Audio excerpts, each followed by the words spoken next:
Então, eu quero compartilhar então, 2 Reis, capítulo 7, a partir do versículo 1. Só um versículo, na verdade, diz assim a palavra do Senhor, 2 Reis 7, 1. Eliseu respondeu: escute, o que o Senhor diz, amanhã a esta hora, você poderá comprar em Samaria 3,5 quilos do melhor trigo, ou 7 quilos de cevada, por uma moeda de prata. Amanhã a essas horas, você poderá comprar em Samaria 3,5 quilos do melhor trigo, ou 7 quilos de cevada, por uma moeda de prata. Curva a sua cabeça, quero orar por você. Espírito Santo querido, muito obrigado por esse momento que nós estamos diante da Tua poderosa palavra. Já fomos tão abençoados até aqui, Senhor, com a comunhão dos irmãos, com esse louvor maravilhoso, com essa palavra que nos desafiou a semear no Teu reino. Agora, Senhor, nós estamos diante da Tua palavra e nós clamamos que o Senhor derrame sobre a igreja espírito de sabedoria e revelação. Senhor, mais do que conhecimento humano, mais do que uma aula, nós precisamos que o Senhor fale no nosso coração, em nome de Jesus. Abre o nosso coração como o Senhor abriu o coração de Lídia, para que ela compreendesse as coisas que Paulo dizia. Ó Deus, e como igreja nós declaramos contra a igreja: as portas do inferno não prevalecerão, e declaramos também que para isso se manifestou o Filho de Deus, para destruir todas as obras do diabo, toda obra de distração, toda obra de confusão, já está quebrada em nome de Jesus. E eu declaro que cada coração aqui é um coração fértil, uma terra boa, que vai receber essas sementes e vai produzir frutos a 100 por 1, em nome de Jesus, em nome de Jesus, em nome de Jesus. Se você quer na sua oração, aplauda bem forte o nome de Jesus.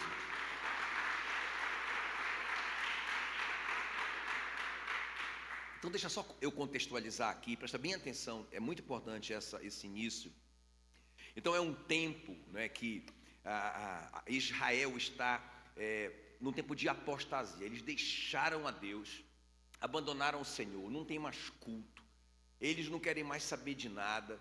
E é um tempo, inclusive, que o rei que está reinando aqui é o Jorão, que ele é filho do Acabe da Jezabel, um dos piores reis que Israel já teve. Por causa dessa situação de pecado, de apostasia, Deus permitiu que a Síria sitiasse o seu próprio povo, o povo de Israel. Então a Síria ali, um mega exército, uma nação poderosa, faz esse sítio, cerca o país ali, Judá, e aí ninguém sai, ninguém entra, começa a faltar comida, começa a faltar água. A situação chegou num grau tão alto de crise, que duas mães combinaram de comer seus filhos. Já pensou que loucura isso? Está na Bíblia, viu, irmão? Depois você consulta lá, 2 Reis, capítulo 6. Elas não só combinaram, como acabaram comendo uma criança. Nós estamos falando do povo de Deus. Olha só.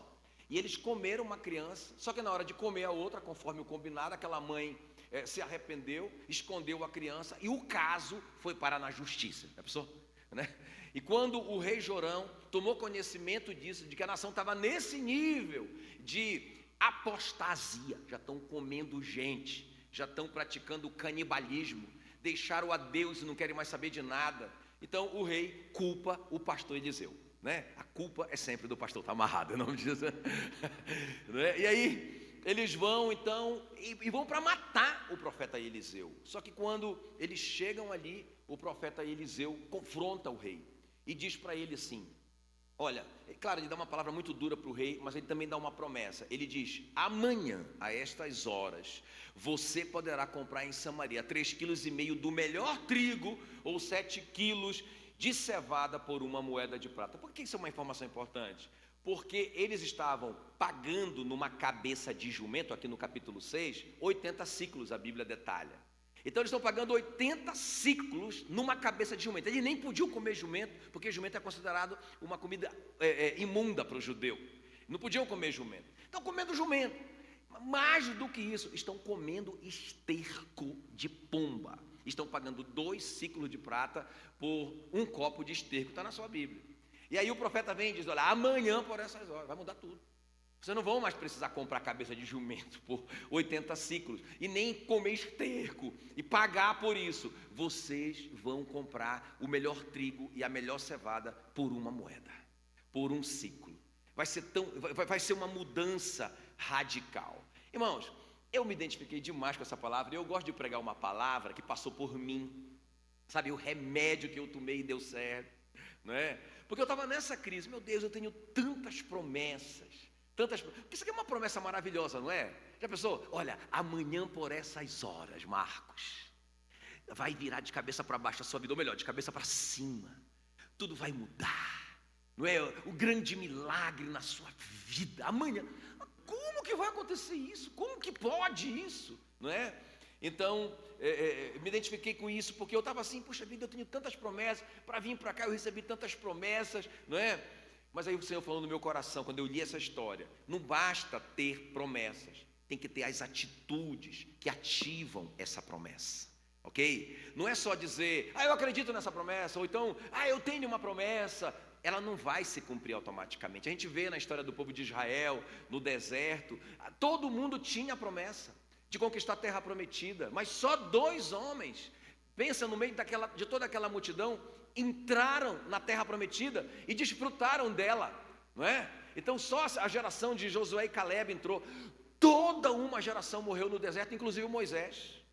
Por quê? Porque eles tinham a promessa, mas as atitudes deles completamente erradas, eles não ativaram a promessa. Irmão, a promessa é como um cartão de crédito, você recebe o cartão, mas você tem que ativar o cartão para ele funcionar. Quem está comigo aqui? Então tem atitudes que a gente tem que tomar. Por exemplo, o capitão da guarda aqui, dessa história, você vai ler em casa, eu tenho certeza, você é o crente de Bereia, que vai consultar depois a palavra.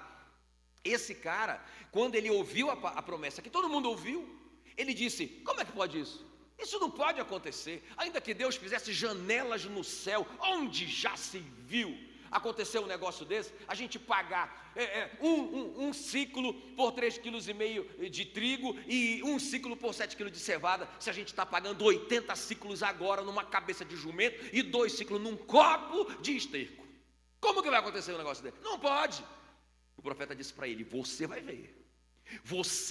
ver acontecer, mas você não vai desfrutar disso. Sabe, essa é a recompensa do incrédulo. Ele vê todo mundo ser abençoado, ele só fica murmurando, mas ele mesmo não desfruta. Nós vamos ver no final dessa história que esse cara é pisado na hora que chega a notícia da vitória, da bênção, não é? Ele não recebeu. Então, irmão, não é só receber a promessa, não é só ter a promessa. O capitão da guarda tinha a promessa, não é isso. Nós precisamos ter a promessa, é muito importante a gente ter a promessa.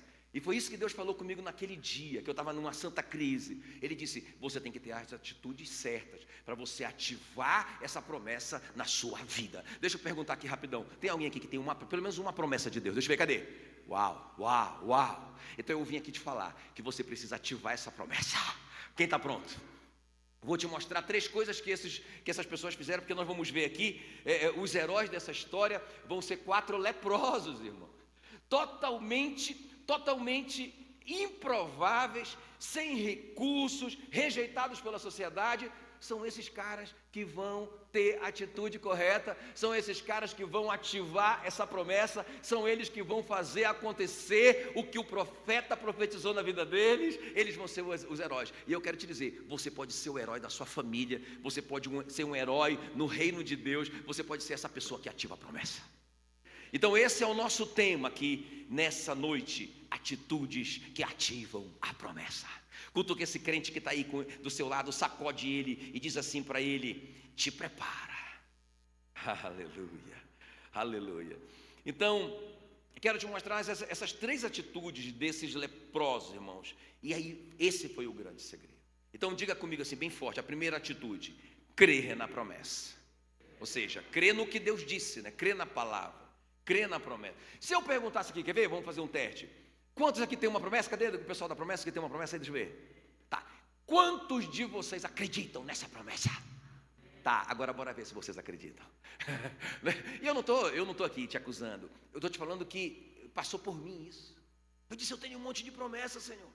Essas promessas que o Senhor me deu, e aí? Não é?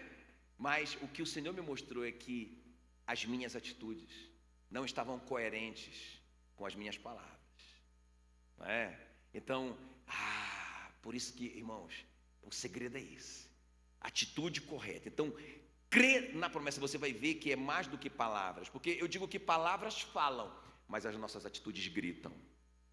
Eu digo que palavras são anões, testemunhos, atitudes são gigantes. Amém? Então olha só o que diz aqui, 2 Reis 7, o versículo 3, que vem acompanhar comigo. Presta muita atenção, não perde nada, irmão, não perde nada. Para você mudar a sua história. Eu declaro sobre a sua vida amanhã por essas horas, irmãos. Eu estou esperando um milagre amanhã por essas horas. Eu vou te contar domingo que vem. Então, 2 Reis 7:3. 4 homens leprosos estavam à entrada da porta, os quais disseram uns aos outros: para que estaremos nós aqui, sentados até morrermos? Se dissermos, entremos na cidade, há fome na cidade, morreremos lá. Se ficarmos sentados aqui, também morreremos. Vamos lá, vamos pois agora e demos conosco no arraial dos Círios. Se nos deixarem viver, viveremos. Se nos matarem, tão somente morreremos. Então presta bem atenção aqui, irmãos.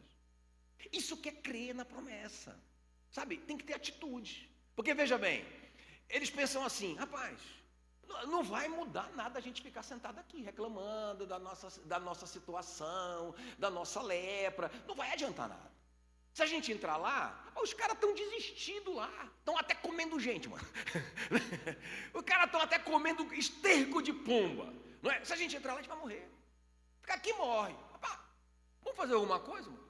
Não é? Vamos para cima dos caras. Então, eu acho que eles se basearam na promessa, porque eles pensaram assim: rapaz, o profeta não disse ontem que amanhã, por essas horas, não é? Em vez de pagar 80 ciclos de prata numa cabeça de jumento e 2 ciclos num copo de esterco, a gente ia comprar cevada e trigo por um ciclo. Então, ontem ele falou isso. Então hoje é o dia da promessa. Rapaz, hoje é o dia da bênção. Vamos para cima. Eu quero declarar uma coisa sobre a sua vida, irmão. É hoje o dia da sua vitória. Entende? Então tem que ter a atitude correta com relação a isso.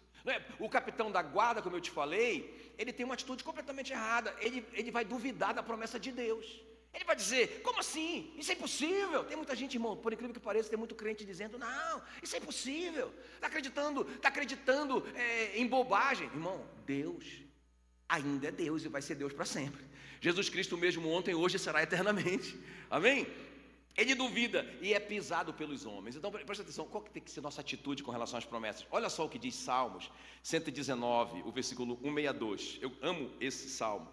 Diz assim: alegro-me nas tuas promessas, como quem acha grandes despojos. Fica comigo aqui.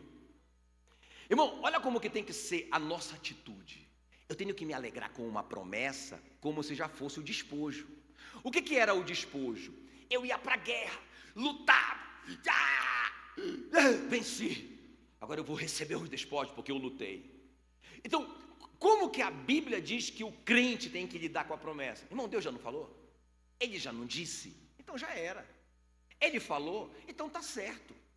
Ele liberou uma palavra, já se cumpriu, porque, irmãos, ele não é homem para que minta, ele não é filho do homem para que se arrependa. Tendo ele prometido, ele cumprirá. É assim que a gente tem que lidar com a promessa.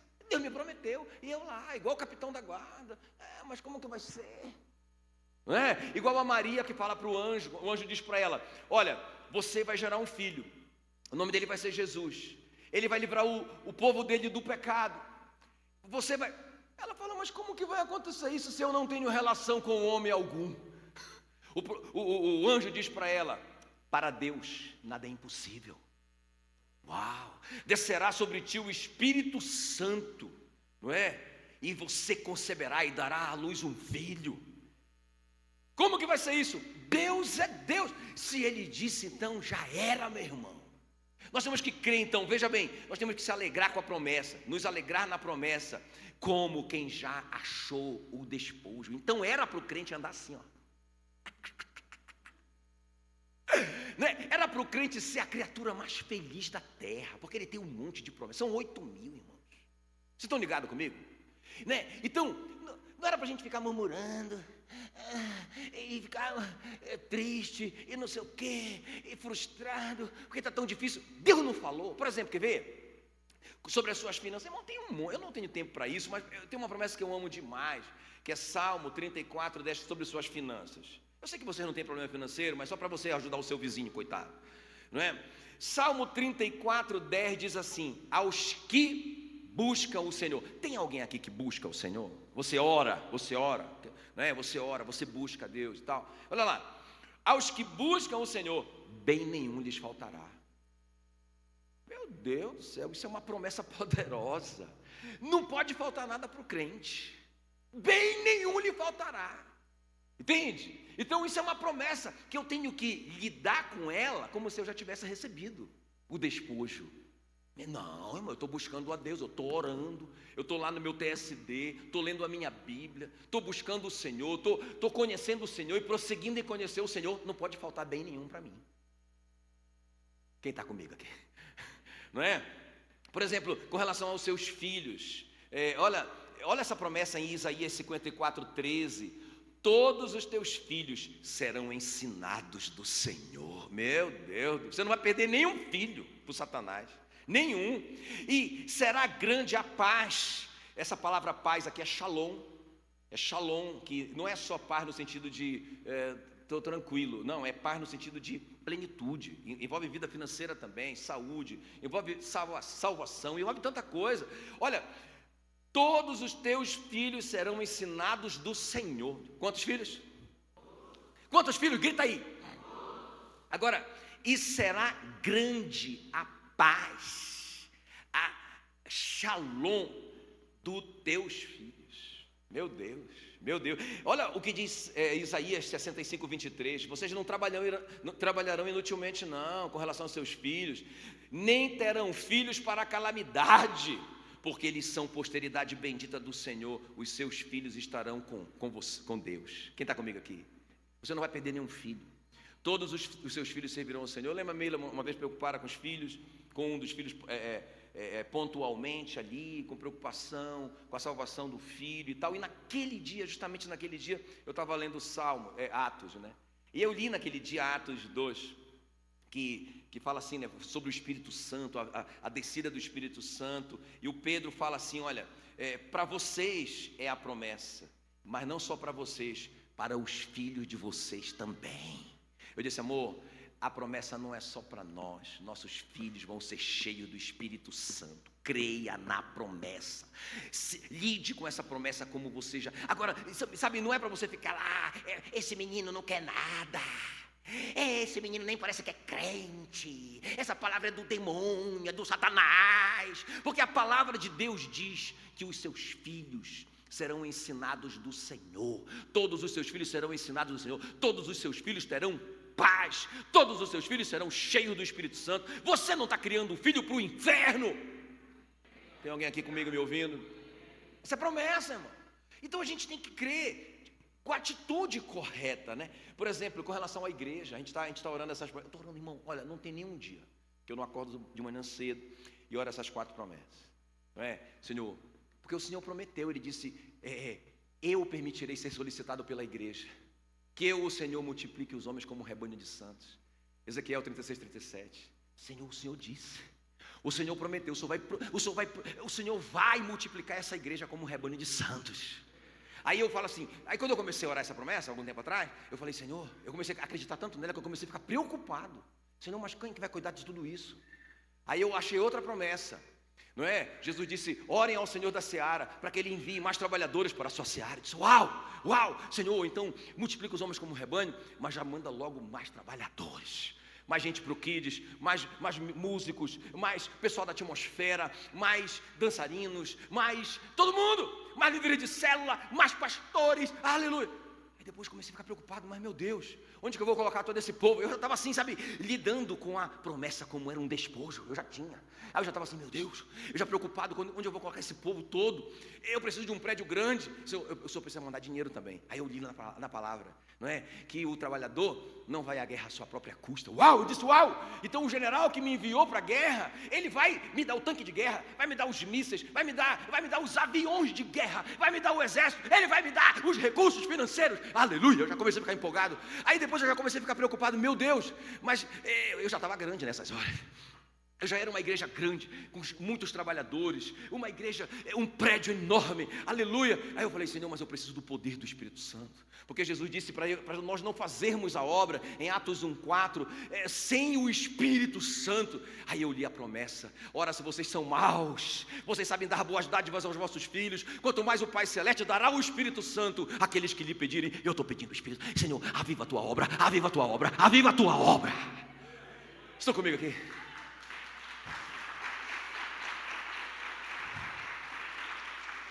Agora, irmão, é ativar a promessa. Eu tenho a promessa, eu estou ativando ela, estou orando por ela, eu estou lidando com ela como se eu já tivesse ela na minha mão. Entende? Não vou ficar triste, não vou ficar frustrado, não vou ficar arrasado. Porque não está. Não. Eu vou olhar para a promessa. Vocês estão comigo? Aleluia, aleluia. Já deu certo. Cutuca esse crente aí. Diga, ei, por que você está triste? Já deu certo. Você tem uma promessa. Você tem uma... Cadê o pessoal que tem a promessa? E por que essa cara de tristeza? Ei, a promessa já é o despojo, meu irmão. A promessa já é o despojo. Aquele que começou a boa obra vai completá-la, não tenha dúvida disso. Amém? Tá bom, então a primeira coisa é isso. Aqueles homens, os 4 leprosos, foram os heróis por quê? Porque eles já tiveram a promessa. Rapaz, o dia da bênção é hoje. Vamos crer, vamos tomar posse, vamos lá, meu irmão. Quem está comigo aqui? E os caras ficaram lá, o rei apavorado, o capitão fazendo conta, o povo desesperado, ninguém se movia. Foram os 4 leprosos que creram de verdade. Diga, atitude de fé. Entende que atitude de fé é diferente do que eu dizer eu creio, eu acredito. Acredita, mas vive como não acreditasse. Fica triste aí, fica reclamando, murmurando, porque não acredita. Se acreditasse eu não estava murmurando e reclamando. Quem está comigo? Dá um sorriso para mim. Eu voltei. Muito bem. A segunda coisa que eu vejo aqui na vida desses homens que ativaram a promessa, a segunda atitude que ativa a promessa, grita aí comigo, ação. Tem que agir, irmão. Não basta só você crer na promessa, ter a atitude de crer na promessa. Você tem que ir para cima, você tem que fazer a coisa acontecer. Olha, eu amo isso aqui, quer ver? Olha lá. 2 Reis 7. O versículo 5, vamos continuar lendo a história. Levantaram-se, quem? Os leprosos. Levantaram-se, que horas mesmo? Grita aí, levantaram-se. Anote isso aí no seu coração. Eles levantaram ao anoitecer. Que horas eles levantaram? Presta atenção. Para se dirigir ao arraial dos Círios. E tendo chegado à entrada do arraial, eis que não havia lá ninguém.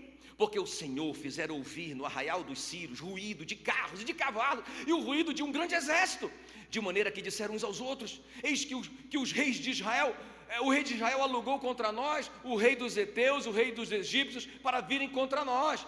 Pelo que se levantaram e fugiram ao anoitecer, e deixaram as suas tendas, os seus cavalos, os seus jumentos, o arraial como estava, e fugiram para a salvação. Presta atenção aqui, irmão. É muito louco isso. Isso aqui é um princípio. Os caras estão aqui, ó, os leprosos, lá na frente, do lado de fora da cidade. Você sabe que os leprosos ficavam do lado de fora da cidade. Eles não podiam entrar. Se eles entrassem na cidade por alguma razão, eles eram obrigados pela lei de vestir um trapo e gritarem: imundo, imundo, imundo, para que ninguém se aproximasse deles. Então eles estão lá do lado de fora. E eles falam um para o outro: rapaz, vamos agir. Vamos parar de reclamar. Vamos parar de reclamar da nossa sorte e vamos para cima. Nós temos uma promessa, não temos? Vamos lá. Aí eles: vamos rapaz, vamos mesmo, vamos acreditar nesse negócio. Deus falou, né? Bora. Aí eles levantam ao anoitecer, 6 horas da tarde, não é? Eles levantam no crepúsculo. Só que no momento, eu acho louco isso aqui, presta atenção. Na hora que eles levantam, os caras não estão vendo ninguém, não sabem o que está acontecendo. Os sírios estão do outro lado do mundo lá, ó, sitiando a nação.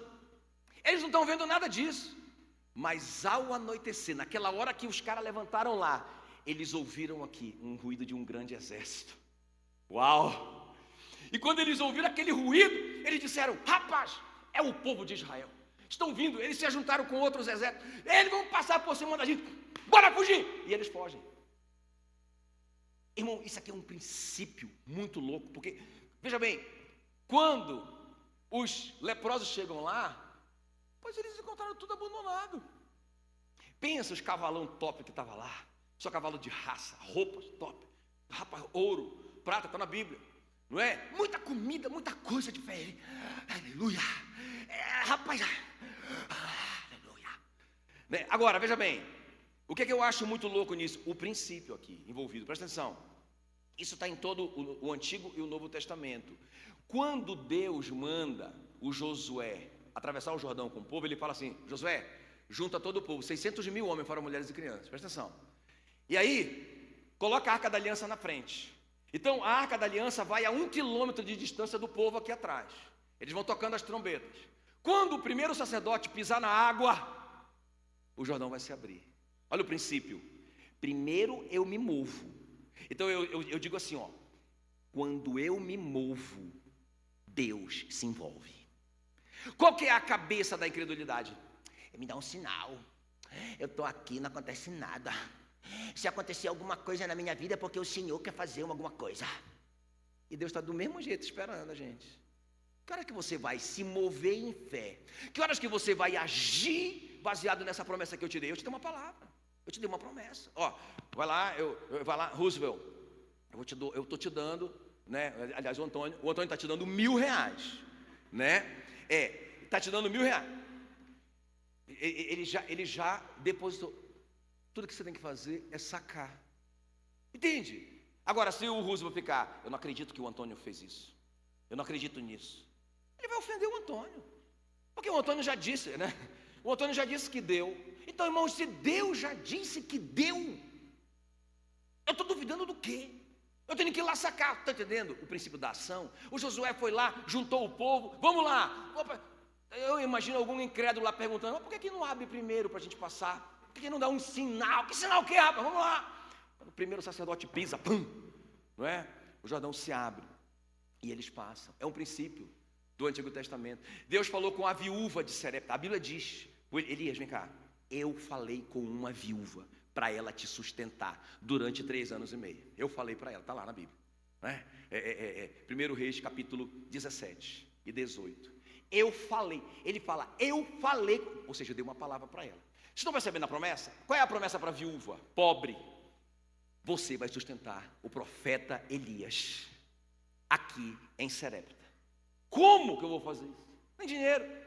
Aí Deus fala para o profeta, Elias, sai daqui de Querite, que o ribeiro secou, vai para Serepta, porque eu ordenei que uma viúva lá te sustentasse. Aí o Elias chega, a viúva está lá juntando os gravetos para fazer um foguinho, para fazer um bolinho, o último bolinho para ela comer ela e o filho morrer, esperar a morte. O profeta chega com ela e quando ele vê aquela situação, que a situação dela é pior do que a dele, ele diz para ela assim, irmã, ele tem uma promessa e ela também tem. A promessa é que ela vai sustentar o profeta por 3 anos e meio. Ele tem uma promessa, que essa mulher vai sustentá-lo por 3 anos e meio. Então as promessas se juntaram. O Elias diz para ela, por acaso a senhora tem um pouquinho de água para me dar? Ela diz, água eu tenho. E ela dá. Aí ele se enche do Espírito Santo, cria coragem e diz, me dê também um pedaço de pão. Ela diz, tão certo como vive o Senhor e vive a tua alma, eu não tenho absolutamente nada, senão um pouquinho de farinha numa panela e um pouquinho de azeite numa botija. Eu estou aqui fazendo esse último bolinho para esperar a morte. O Elias fala assim para ela, faça o que você falou, faça o que você disse, faça o bolinho, mas primeiro, traga um pedaço para Deus, para mim. Esse é o princípio da promessa, da ação. Não se cumprirá a promessa se não houver ação de fé. Ela precisa agir em fé. O profeta desafia ela a agir em fé. Irmão, no momento que essa mulher é maluca, eu quero conhecer essa mulher no céu, quando eu for para lá daqui a 80 anos, né? 80 anos, eu já estou com 130 já, né? Tá bom, né? Aí ela, irmãos, ela entrega o bolo para o profeta. Eu vou perguntar para o profeta. Eu acredito que ele comeu aquele bolo chorando, mas comeu. Ele estava com muita fome e ele comeu, chorando. E o menino também chorando, né? Mas a Bíblia diz que quando ele comeu a ação de fé dela com a ação de fé dele, a Bíblia diz, Aí ela volta lá para fazer o resto, mais bolinho. Quando ela chega lá, irmão, a panela está cheia de farinha, a botija está cheia de azeite. E por 3 anos e meio ela sustentou o ministério do profeta Elias naquela cidade. Vocês estão comigo? Irmão, é isso. Nós precisamos agir em fé para nós vermos, para nós ativarmos a promessa. Você vê isso no Novo Testamento de ponta a ponta, não é? Removam a pedra. Jesus dá a promessa que ele vai ressuscitar o Lázaro. Ele começa a orar: Senhor, eu sei que o Senhor me ouviu. Qual foi a oração dele? Ressuscita o Lázaro. Eu sei que o Senhor me ouviu, porque o Senhor sempre me ouve. Está fechado o sepulcro, tem uma mega de uma pedra lá. Jesus não está vendo o Lázaro ressurreto ainda, ele está lá dentro. Aí ele diz: remova a pedra. Tem que ter ação. Tem que ter ação para que essa promessa se cumpra. Tem que ter ação. Os caras: Senhor, cheira mal, como assim? 4 dias, o Senhor está brincando? Tira essa pedra logo daí, rapaz. Ele não falou isso, eu que estou. Irmão, e os caras tiraram a pedra e o Lázaro veio, irmão. Aconteceu o milagre, a promessa se cumpriu. Por quê? Porque agiu em fé. Multiplicação dos pães, chama os discípulos aqui, um pedacinho de pão para cada, um pedacinho de peixe para cada. Ação, vão. Eu vou alimentar esses 5 mil homens, fora mulheres e crianças. Essa é a promessa. Estão comigo? A promessa: todo mundo vai comer. Todo mundo vai comer. Como assim? Só está ligado, tem 5 mil homens, fora mulheres e crianças. Um pedacinho. Pode ir. Ação. Ação. Os caras foram. Irmãos, e os caras iam pegando pão, pegando peixe, eles olhavam para dentro, a mesma quantidade. Daqui a pouco os caras estão pegando, eles olham para dentro, já cresceu o cesto deles. E aí, irmão, daqui a pouco todo mundo está cheio, ninguém quer mais pão, ninguém quer mais peixe. Os caras falam: não, eu não quero mais. Aí eles voltam para Jesus, e o milagre aconteceu tanto para o povo quanto para os discípulos, porque os cestos estavam completamente cheios, transbordando. Vocês estão comigo? Não tem milagre, não se cumpre promessa sem ação de fé. Vocês estão comigo aqui? Crer na promessa e agir em fé. Deixa eu terminar. Vou terminar. Então, a terceira coisa que eu vejo aqui na vida deles, desses leprosos, então, eles creram em atitude de fé mesmo, né? Atitude de fé, não é só palavra da boca para fora, é atitude de fé. Mas não somente isso, eles agiram, vão para cima, né? Agiram antes de receber. Vamos lá, vai dar certo, não é? Muito top. Agora, a terceira coisa aqui, a última coisa, grita aí comigo: generosidade. Grita aí: atitude de fé. Grita aí: ação de fé. Grita aí: generosidade. Porque olha o que vai acontecer aqui, gente. Isso pode ser uma armadilha. A gente pode se ensoberbecer com a bênção e ficar avarento. Isso é um perigo. A gente nunca pode perder isso, a generosidade. Olha o que diz aí, 2 Reis 7, 8. Presta atenção agora, por favor, não distraia por nada, não distraia, para você não perder isso. Chegando, pois, aqueles leprosos à entrada do arraial, entraram numa tenda e comeram e beberam, e tomaram dali prata, ouro, verdes, e se foram. E os esconderam, voltaram e entraram em outra tenda, e dali também tomaram alguma coisa, os esconderam. Então disseram uns aos outros: não fazemos o bem. Uau, eu amo isso. Os caras acharam a mina de ouro, e eles dizem: não fazemos bem, este dia é dia de boas novas. E nós nos calamos. Se esperarmos até a luz da manhã, seremos tidos por culpados. Agora. Pois vamos e anunciemos a casa do rei. Meu Deus, isso aqui é tremendo. Sabe por quê? Deixa eu te falar. Como eu te falei no começo, os leprosos ficavam lá de fora. Eles eram marginalizados. Eram obrigados a gritar imundo, imundo. Ninguém queria saber deles. Ficavam lá de fora. Os caras acharam a bênção. Eles podem pensar assim agora: meu irmão, nós 4 aqui, vamos abrir a nossa cidade? Os caras estão lá com medo, eles nunca mais vão sair de lá, vai morrer todo mundo lá. Nós descobrimos, estamos bilionários. Vamos ficar aqui e abrir a Leprosos City. Então, cara, esses caras não vão saber de nada, nós vamos comer até rachar. Irmãos, e a gente vai ter os melhores cavalos do mundo, naquela época, os carros, né? Carros elétricos, aleluia, e tal, e aquela... Rapaz, aí eles começam: não, está errado. Não é certo o que nós estamos fazendo, nós temos que compartilhar. Não, mas esses caras são muito maus, eles fizeram muito mal para a gente. Não, mas nós vamos ter misericórdia dele. A palavra misericórdia é formada por 2 palavras: míseros, mas cardia, que é coração. Cardia, coração. Míseros. O que significa miseros cardia? É colocar o coração na miséria do outro, no pecado do outro. Esses caras, presta atenção, eles foram misericordiosos. A Bíblia diz: bem-aventurados misericordiosos, porque alcançarão misericórdia. Entende? Irmãos, essa é a lei da semeadura. O que eu faço acontecer na vida do outro, Deus faz acontecer na minha vida. A Ruth, ela tinha tudo para deixar a Noemi velha, não podia trabalhar. A Noemi mesmo, a sogra, ela perdeu o marido, as noras perderam o marido, morreram. Ela disse: eu estou liberando vocês vão casar de novo, voltem para a casa dos pais de vocês são moabitas, fiquem aqui, porque os moabitas não são bem-vindos em Israel. Eu vou voltar para Israel e lá eu vou viver como mendiga, vou mendigar o pão, porque eu não posso trabalhar pela lei. Aí, na hora, a órfã disse: negócio fechado. Deu um beijinho na sogra e vazou. A Ruth disse para ela assim: aonde a senhora for eu irei, aonde a senhora pousar, ali pousarei eu. O seu Deus é o meu Deus, o seu povo é o meu povo. Que Deus me castigue, que outra coisa que não seja a morte me afastar da senhora. Estamos juntos e vamos ficar juntos. E ela cuidou da velhinha, levou a velhinha, fez essa viagem longa, internacional, com a velhinha a pé. Chegaram em Israel, não é? E aí a velhinha não podia trabalhar. A Ruth que ia juntar o resto de colheita, que era o que o pobre podia fazer, era um direito do pobre. Quando tinha a colheita, o que caía no chão era do pobre. Então a Ruth foi lá a juntar o resto de comida. E onde foi que ela foi parar? No campo do Boaz, o homem mais rico do país, aleluia. Olhou para aquela moça moabita e disse para ela: Chu. Se apaixonou por ela. Vocês sabem que os moabitas não podiam entrar na Assembleia do Senhor até a sua 10ª geração, era uma maldição de Deuteronômio 23:3. Mas a Ruth entrou, foi na genealogia do Messias. Ela é a bisavó do rei Davi. Vocês estão comigo? Ela fez acontecer na vida da Noemi. Deus fez acontecer na vida dela. Agora presta atenção. Não é sobre ajuda, esse tipo de ajuda que eu quero falar. Eu quero terminar aqui agora. Não é só sobre isso. Eu creio que nós temos que ajudar os pobres. A Bíblia diz: quem tapa o ouvido ao clamor do pobre também clamará e não será ouvido. Nós temos que ajudar um irmão na sua necessidade física, sim. Quem dá ao pobre empresta a Deus. Está tudo certo. Mas não é sobre isso. Presta atenção. Lembra como começou essa história? Eles estavam apostatados. Eles não queriam mais saber de Deus, completamente desviados, comendo carne de jumento, carne imunda, comendo criança. Um povo de Deus completamente endemoninhado.